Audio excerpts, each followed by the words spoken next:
বিশ্বকাপ ফাইনালের উত্তেজনা যখন তুঙ্গে, ঠিক তখনই নতুন এক উদ্বেগের নাম বায়ু দূষণ। কানাডার দাবানলের ধোঁয়ায় ধূসর হয়ে উঠেছে নিউ ইয়র্কের আকাশ।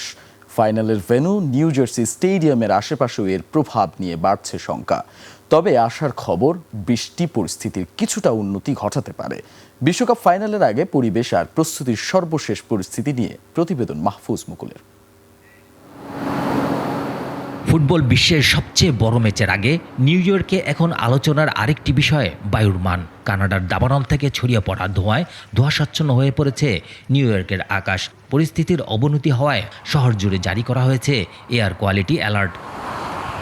আবহাওয়াবিদদের মতে ধোঁয়ায় দক্ষিণ দিকে সরে এসে নিউ ইয়র্ক অঙ্গরাজ্যের বিস্তীর্ণ এলাকায় প্রভাব ফেলছে। তবে শনিবার সম্ভাব্য বৃষ্টিপাত বাতাসে থাকা দূষিত কণাগুলো কমিয়ে পরিস্থিতির উন্নতি ঘটাতে পারে বলে আশা করা হচ্ছে।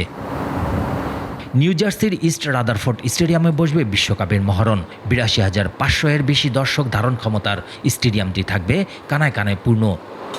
ফিফার অফিসিয়াল টিকিটিং প্ল্যাটফর্মের শেষ মুহূর্তে টিকিটের দাম পৌঁছেছে $৭,৩৮০ থেকে প্রায় $৩০,০০০ পর্যন্ত। মাঠের লড়াইয়েও উত্তেজনার কমতি নেই। সেমিফাইনালে শক্তিশালী ফ্রান্সকে হারিয়ে দ্বিতীয়বারের মতো বিশ্বকাপের ফাইনালে উঠেছে স্পেন।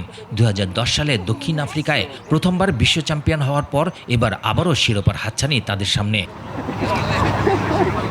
অন্যদিকে নাটকীয় প্রত্যাবর্তনের গল্প লিখে ইংল্যান্ডকে বিদায় করেছে বর্তমান চ্যাম্পিয়ন আর্জেন্টিনা।